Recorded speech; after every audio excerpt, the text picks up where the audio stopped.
আসসালামু আলাইকুম, আপনাকে স্বাগতম এইচটিএমএল জার্নি নলেজের নতুন আরো একটি ভিডিওতে।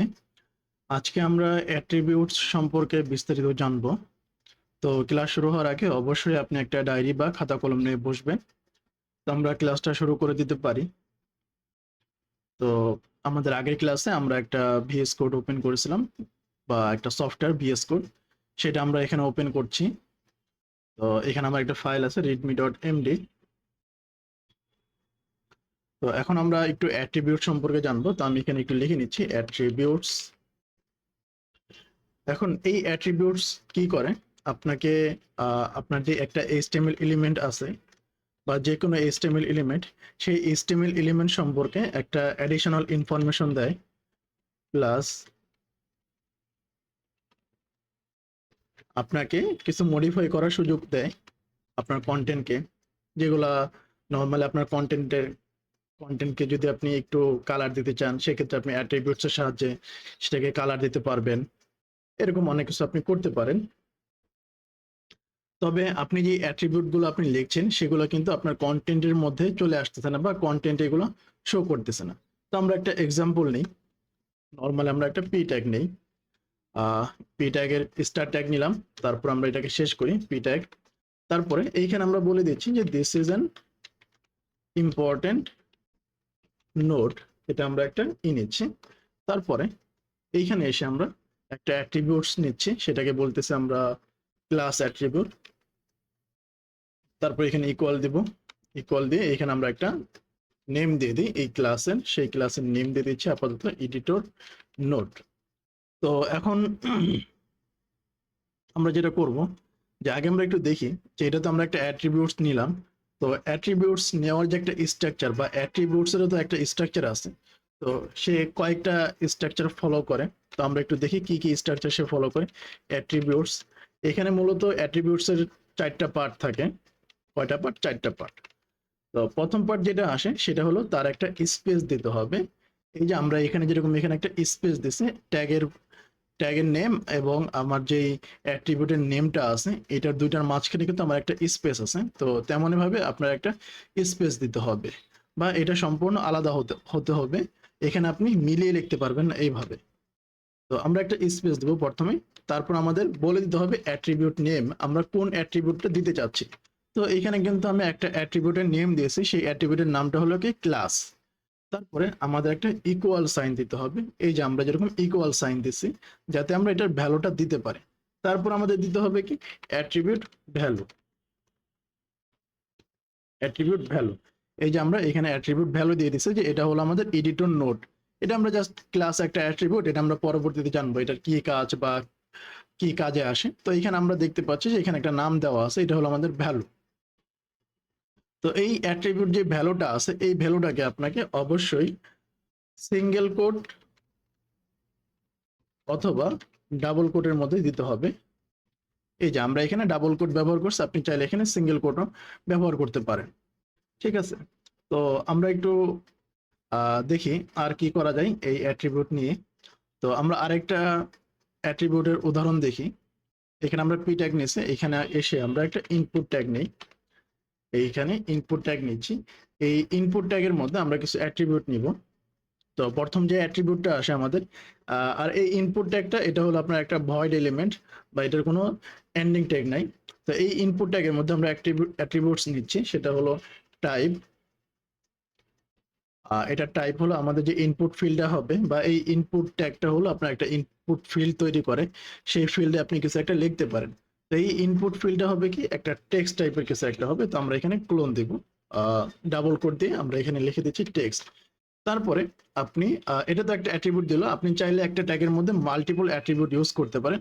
তো আরেকটা জিনিস আমি বলতে ভুলে গেছি, সেটা হলো যে আমাদের যে অ্যাট্রিবিউটটা আছে, এই অ্যাট্রিবিউটগুলো অলওয়েজ আপনার স্টার ট্যাগের মধ্যে হবে, কখনোই এন্ড ট্যাগের মধ্যে হবে না, এটা একটু মাথায় রাখবেন। তো আমরা এখানে টাইপ অ্যাট্রিবিউট নিয়েছি, এটা ভ্যালু দিয়েছি টেক্সট।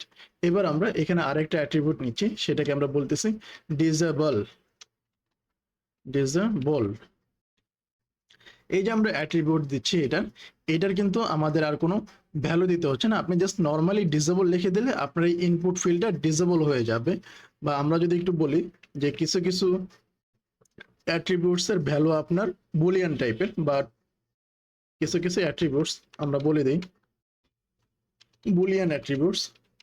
তারা কি করে, তাদের ভ্যালু হবে ট্রু অর ফলস, সত্য অথবা মিথ্যা। এমনটা যে আমাদের যে ইনপুট টাইপটা আছে এটা ডিসেবল, এখানে আপনাকে ম্যানুয়ালি বলে দিতে হচ্ছে না যে ডিসেবল ইকুয়াল এই যে আমার যে ইনপুট ফিল্ডটা আছে এটা ডিসেবল হয়ে যাবে, আপনাকে এরকম কিছুই করতে হবে না। আপনি জাস্ট নর্মালি এটা ইকুয়াল না দিয়ে জাস্ট ডিসেবল লিখে দিলে এই জিনিসটা ডিসেবল হয়ে যাবে। আর যদি আপনি এটা না দেন তাহলে এটা ডিসেবল না, এটা হলো ফলস আছে, ডিসেবল। নর্মালি এই ইনপুট টেক্সটটা এখন আর ডিসেবল না, এখানে আপনি লিখতে পারবেন। আর যদি আপনি এখানে জাস্ট নর্মালি ডিসেবল দিয়ে দেন তাহলে কিন্তু এটার লেখার মতন কোনো কায়দা থাকবে না, এটা অলরেডি ডিসেবল হয়ে যাবে। তো এরকম ভাবে আপনি চাইলে বুলিয়ান অ্যাট্রিবিউটসটাও দিতে পারেন। তো আমরা আরেকটা উদাহরণ দেখি, যে আমরা যদি আরেকটা ইনপুট ট্যাগ নিই, আমরা একটা ইনপুট ট্যাগ নেই এইখানে আরেকটা ইনপুট ট্যাগ নিচ্ছে, এখানে আমরা টাইপ বলে দিচ্ছি, এটা টাইপ দিচ্ছি আমরা চেকবক্স, চেকবক্স। আর এখানে এসে যদি আমরা এটাকে যদি একটু চেক করে দেই, ওকে, এখানে আমরা চেক করে দিলাম, চেক নামে একটা অ্যাট্রিবিউট দিলাম। এই অ্যাট্রিবিউট দেওয়ার কারণে আমাদের যে চেক বক্স আছে এটা অলওয়েজ চেকড হয়ে থাকবে।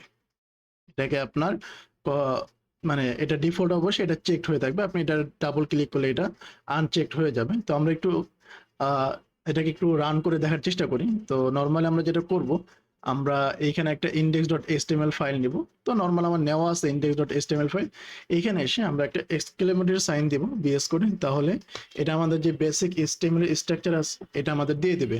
আমরা আর কিছু করব না, আমরা জাস্ট আমাদের যে কোডটুকু আছে এই কোডটুকু আমরা জাস্ট এইখানে নিয়ে আসব। এখানে নিয়ে আসার পরে আমরা একটু দেখি, এটাকে একটু নিচে দিয়ে দিই, এটাকে একটু নিচে করে দিই। তারপর আমরা কি করব, এই যে ফাইলটা আছে এটা আমাদের একটা ব্রাউজারের মধ্যে ওপেন করব। তো আমি একটা ব্রাউজার নিয়ে আসতেছি, এই হলো আমাদের একটা ব্রাউজার। এইখানে আমরা এই ফাইলটা এখানে জাস্ট এনে ছেড়ে দেব। তো আমরা এটা নিয়ে আমাদের যে ব্রাউজারটা আছে এই ব্রাউজার এটা ছেড়ে দিলাম। এই যে দেখতে পাচ্ছেন আমাদের কিন্তু একটা দিস ইজ এন ইম্পর্টেন্ট, এটাকে আমরা একটু বড় করি,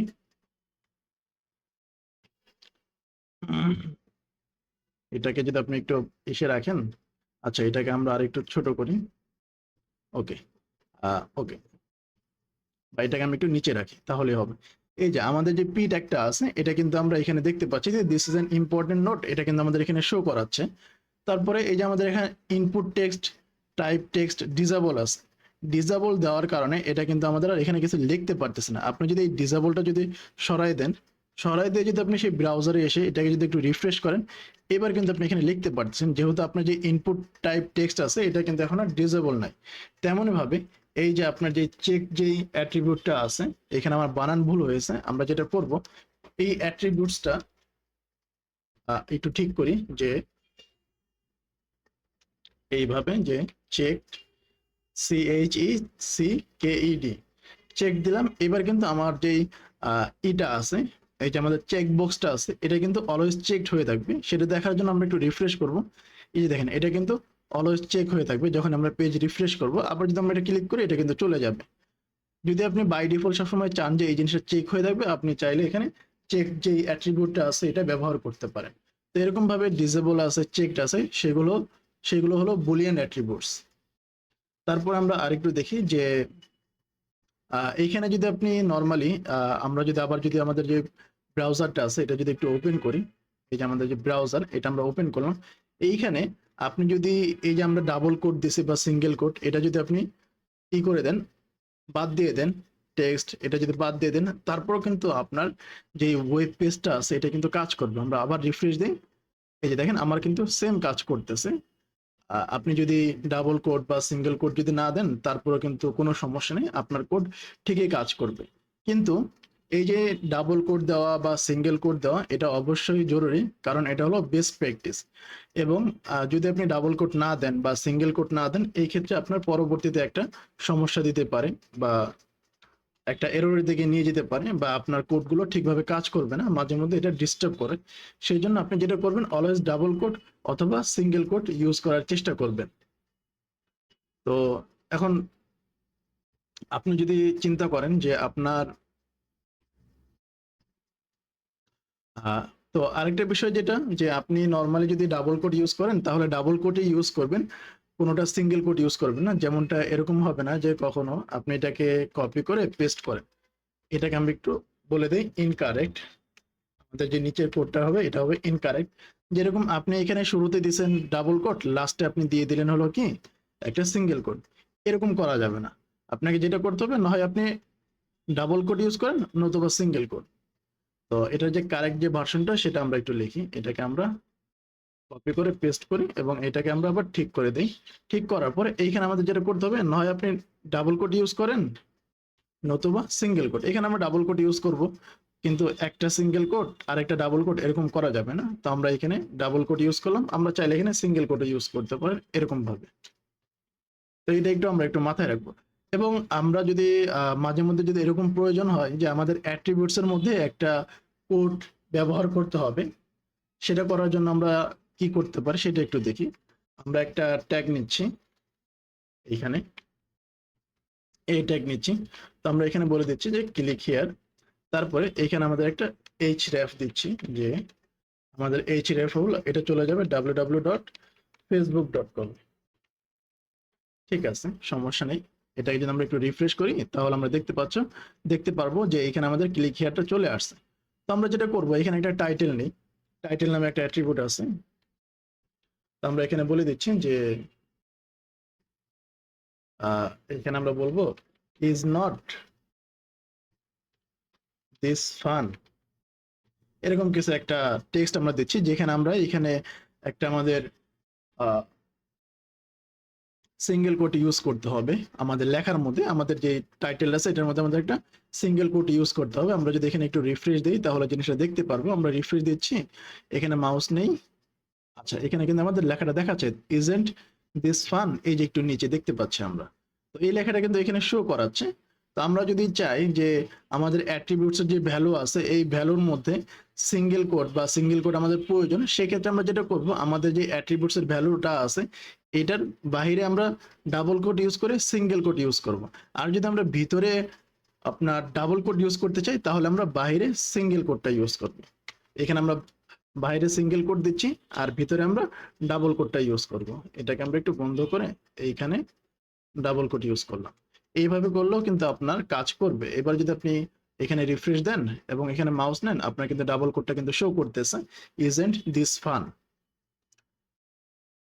ঠিক আছে, আবার আপনি চাইলে এই যে এটা আছে ডাবল কোডের বদলে বা সিঙ্গেল কোডের বদলে আপনি এখানে নর্মালি, এখন মনে করেন আপনি এখানে সিঙ্গেল কোডে ইউজ করবেন, কিন্তু আপনি এই যে সাইনগুলো আছে এই সাইন দেবেন না, আপনি নর্মালি অন্যভাবে ট্রাই করবেন। অন্যভাবে ট্রাই করার জন্য আমরা যেটা করব, যে একটা ক্যারেক্টার রেফারেন্স আছে বা কিছু কোড আছে যে কোডগুলো আমাদের সাইনগুলো দিয়ে দেয়। তো আমরা একটা ক্যারেক্টার রেফারেন্স নিচ্ছি, সেটা হলো আমরা প্রথমে দেব এখানে অ্যাম্পারসেন্ড বা এন্ড সাইন, তারপরে QUOT দিব, তারপর একটা সেমিকোলন দেব। তাহলে এটা আপনার একটা সিঙ্গেল কোড আসার কথা। এটাকে আমরা একটু এখানে বন্ধ করে দিই। তারপর যদি আমরা একটু আমাদের ব্রাউজারে যাই, এটাকে যদি একটু রিফ্রেশ করি, রিফ্রেশ করার পর যদি এখানে মাউস নেই, তাহলে এই যে আমরা দেখতে পাচ্ছি যে এখানে আমাদের একটা ডাবল কোড বা সিঙ্গেল কোডের মতো আসতেছে কিছু। এই যে আমাদের ডাবল কোডটা কিন্তু এখানে চলে আসতেছে। আমরা কিন্তু এখানে কোনো ডাবল কোডটা কিন্তু এখানে দেইনি। তো এইভাবেও আপনারা চাইলে একটু করতে পারেন, যে ক্যারেক্টার এন্টিটি, এখানে বলে আমরা ক্যারেক্টার এন্টিটি, এটার মাধ্যমে আপনি এই যে চিহ্নটা আছে এটা পেয়ে যাবেন। এরকম আরো অনেক এন্টিটি আছে, আপনারা চাইলে একটু গুগল করে দেখতে পারেন। তো আপনারা এটা একটু প্র্যাকটিস করতে পারেন। আপনারা কিছু অ্যাট্রিবিউটস নিয়ে প্র্যাকটিস করেন, কয়েকটা ট্যাগ নেন, সেখানে কি কি অ্যাট্রিবিউট আছে বা অ্যাট্রিবিউটস লিস্টগুলো আপনি একটু দেখতে পারেন, কোথায় কোন অ্যাট্রিবিউটসটা ব্যবহার করা যায় বা কোন ট্যাগটা কি কি অ্যাট্রিবিউট ব্যবহার করতে পারে, এই বিষয়গুলো আপনারা একটু দেখে নিতে পারেন। তো আজকের ক্লাস আমাদের এতটুকুই, দেখা হবে নতুন আরো একটি ভিডিওতে।